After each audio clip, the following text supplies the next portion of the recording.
I'm Chris Brogan. I am so fortunate to have Ryan Blair, the author of Nothing to Lose, Everything to Gain. This is a really great book. I had the opportunity of reading it from my friend Daniel Decker. And Ryan, basically, the subtitle of the book is How I Went from Gang Member to Multimillionaire Entrepreneur. And of course, money talks, but I mean, there's a lot of rich people in the world, but you started from a lot of nothing. And how did that change what you see in the world versus what you thought the world was going to be like, I guess? Well, I think every kid, grows up wanting to be a musician or an actor or a celebrity. And in popular culture, we see cribs. We see, the lifestyles of the rich and famous. And, we see how these celebrities are making so much money and living these wonderful lives. And so we all have that dream. But unfortunately, not all of us have the skills or talent to become an author or a rap star or a musician or an actor. And so as a result, we kind of crush our dreams early on. And maybe we relegate ourselves to a lesser existence or a lesser hope. And so I wanted to prove to everyone in writing this book that you can be anything you want to be. I never dreamed I'd ever be an author, ever. I never passed an English class. I was a high school dropout. I went to continuation high school. Yes, I was a gang member. I've been to juvenile hall a number of times. And I said, you know what? I want to be an author. So now I'm an author. And I guess prior to that, I wanted to be an entrepreneur, and I've been pretty good at that as well. Yeah, I mean, in your bio and everything, in reading the book, what I saw was that, I mean, you had this experience of sort of buying and selling businesses, which is just not, that's actually the part of entrepreneurialism I struggle in. I'm great at making cash flow. I'm crap at making and selling a business. But, I mean, you go from explaining how in juvenile hall, if someone takes your milk, they're always going to take your milk, to how that works. Some of that still sounds like sort of the fighting bravado, but I think it's more like determination. Can you sort of separate those two a little? Yeah, it's interesting because I often reflect in some of the business deals that I've been in, and I've been in some tough ones, particularly when the recession was occurring. We sold our company, Visalis, to a public company for $100+ million deal over an earn-out period. And then when the recession hit, that company basically wrote off the investment, and it was tough. And I remember thinking to myself, I'm never going to go back to the neighborhood that I was in. I'm never going to let someone take my milk. I remember reflecting on those fighting instincts. And I think that ultimately you have to have a lot of fight in you. And then that is a kind of determination. To answer your question, you have to get really intense, and you have to stand for what you want. You have to be willing to fight for what you want. And ultimately that is determination. I can tell you in every deal I've ever done, it took a lot of just tenacity, focus, and real commitment to get it done. I mean, sleepless nights, waking up with nightmares, putting it all on the line, potentially risking it all. And then you get to the finish line, and then you realize, you did it. But like you said, you have to have those fighting instincts, and you have to be determined, and you have to just really focus. And then ultimately, you want to get a lot of people around you that have the same complementary instincts, and then as well as some other ones that might balance you out. So I can't take all the credit for the success, but I can tell you I led the team, but I have a great team that's helped me get there. Well, and I mean, that's something we'll pick up, I think, too, is just that whole idea of that, it takes a nation. It's not just the one person. But one thing I wanted to go into is that I'm pretty sure a lot of quitters. I'm sure that there's a lot of people out there that would just, one bad thing hits. I mean, pre-recording the call, we were talking about some of the struggles on the way to just getting your book done. And like you said, during the recession, you got nailed. And that part of the book was just so powerful to me. What made you not a quitter? Well, I don't know. I guess, I really looked at it and said, you get one shot. There's this Eminem song that I love, talks about having one shot. It's from the 8 Mile soundtrack. And I think I really just programmed myself that, that I wanted my shot. And when I realized I had the opportunity, it wasn't that I'm some, genius and, I figured out all the details and I'm some, brilliant intellectual. Just I realized I had a shot at being something that I never thought I could be, and I took it. And so anytime I have a shot, whether it be writing this book, starting a business, launching a business, selling a business, I really anchor huge consequences to me not taking the shot, not going the last mile, not putting everything into it, not putting my all into it. And and I guess I really put that in. I put a lot of my energy into anything that I do.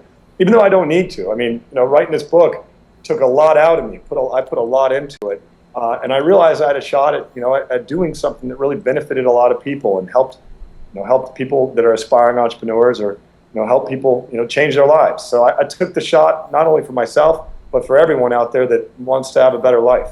And and that's during the writing of this book, as you mentioned, I lost my mentor, my stepdad, and that almost wiped me out. And then I lost my mom tragically. She fell down a flight of stairs, and I had to deal with what it's like to go through that and still put pen to the paper and still make sure I work through this and still work my tail off to get to where we are today. And I'm still not done. So. I keep thinking about quitters. I mean, there's so many people that quit and you chose not to. How you must get those questions a lot. You must get that from, when you go out and you speak, you get a chance to speak to young people, I'm sure a lot. I'm sure you must be doing that kind of circuit where you're trying to help turn around other prospective or possible gang members and stuff. Yeah. How do you kind of instill that in them? I mean, if it's not born into you, what do you do to help them not do that? Truth is, I wasn't born a person who never quit. I used to quit all the time. I quit school. I quit sports teams. And I guess the best thing that I can tell someone is, you got to find mentors around you. You got to find people that are good models. If you know your weaknesses, you give up, or you collapse to pressure, or you have a difficulty dealing with emotional situations. Find people around you that are going to help you do that. So that's one piece of advice: is get a mentor, get people around you. They're going to hold you to a higher standard, so that when you want to quit, you got someone to call, someone that'll be disappointed in you, and someone that you don't want to disappoint. Secondly is, read as many books as you possibly can. I'll tell you, I take on so much content, whether they be books, movies. I try to fill my brain with inspirational content to really help me through the tough times.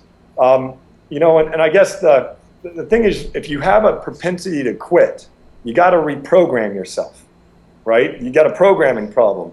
And you can do that, but you have to consciously go after it. You do it through who you surround yourself with. You do it through your environment. You do it through the books you read, through the content you take in, and through being able to look yourself in the mirror and telling yourself, I'm not a quitter. I'm not going to shut this down. I'm not going to fail here. I'm not going to let my instincts or my propensity to want to, hit the snooze button on the alarm clock or give up, beat me this time. So, I tell you, I know what it's like to quit. I've done it a number of times.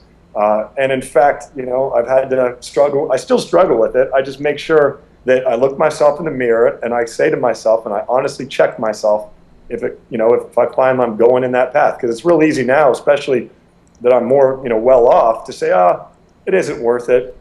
Or I'd rather go have fun. I'd rather go party. I'd rather go to Ibiza. I'd rather go on a yacht somewhere as opposed to launch a book right now, right? And then I say, no, you set out to do this. You publicly declared you're going to do it. You got to make this happen. And you nailed it. Listen, I have a question. You mentioned pen to paper, and I didn't know if you're being figurative or not. Did you write this thing longhand? Yeah, I did. I journal. First of all, I'll tell everyone I don't spell very well, so I had help in structuring the book and writing it. And I met Don Yeager, the guy I co-authored it with, during a mentoring session I had with John Wooden. And John said, John and I were talking, and John said, Don, you need to write Ryan's book. I had no idea who Don was. And so Don and I sat down, and he taught me how to write a book. And literally, we're talking journals and journals and journals on airplanes and flights and meetings. And then, he helped get the transcription done and everything else so that we had a good book. That's great. I mean, it reads very conversationally, and I think that probably comes out of that language of using journaling as your method. And yeah. I think Don did a great job of translating that for you. So this has been great. I mean, I guess if you want to, you probably, when you're doing your speaking and whatnot, have some sort of a big last close or something like that. I mean, if you wanted to tell folks, besides the fact that they just have to pick up this book, nothing to lose, everything to gain. I mean, what's your big close? What do you want the world to remember you by with regards to how you've put this book out there? Yeah, it's funny. In the book, I wrote about my purpose. It was, if I recall, December 13th, 2003, and I said that that my purpose was to inspire millions of people to free themselves from abuse, from financial constraints, and to really help raise up an army of people to make a difference on the planet. I think entrepreneurship is the solution to so many problems. We look at what we're faced with in our society with, the debt crisis that we're going through, with the environmental crisis that we're going through. And entrepreneurs solve problems. We need to call millions of people to become entrepreneurs. We need to train people to become entrepreneurs so that they solve the world's biggest problems. So my goal is to help solve some pretty big problems out there through inspiring a generation of people to become entrepreneurs and teaching them what I've learned, but also setting up the framework for them to learn from others. So, I'm going to measure my success at the end of my day by the contribution I've created to our society through aspiring and teaching people to become entrepreneurs, and hopefully one day proudly say, we solve some big problems. Maybe we solve world hunger. Maybe we solve the environment. Maybe we solve the energy crisis. Maybe we create, 1 million entrepreneurs in America to contribute that tax revenue so that we get ourselves out of the massive debt we're in. But in my opinion, there's a single solution to all the world's major problems, and that's entrepreneurship. And I'll tell you, you might listen to that and say, well, that doesn't make sense because not all the world's problems are capitalistic. But I'll tell you, where do you think the money comes from to go into nonprofits? It comes from entrepreneurs like Bill Gates, like myself, that are donating our life's work, our intelligence, our teams to solving even nonprofit problems. So if we aspire a generation of entrepreneurs to go out there and solve the world's biggest problems, I think we can solve all problems. I'm down with the message, and I would say that probably a good step to inspiring is to pick up Nothing to Lose, Everything to Gain, a #1 bestseller on Amazon, by the way. Big props for that, man. I mean, you don't even just go, you go big. So I'm trying, and I'm going to be on the road doing a book tour. I'm putting my all into this. I told my mom, as she was passing, I said, she's right now in her final days of life. I told her I'm going to go out there and make her proud, because she's the reason why I'm here, able to do this. So I thank you very much, Chris. You're an inspirational icon of mine, and I look forward to working with you in the future. Well, thank you so much. I appreciate it. Ryan Blair, everybody. Thanks. Thank you.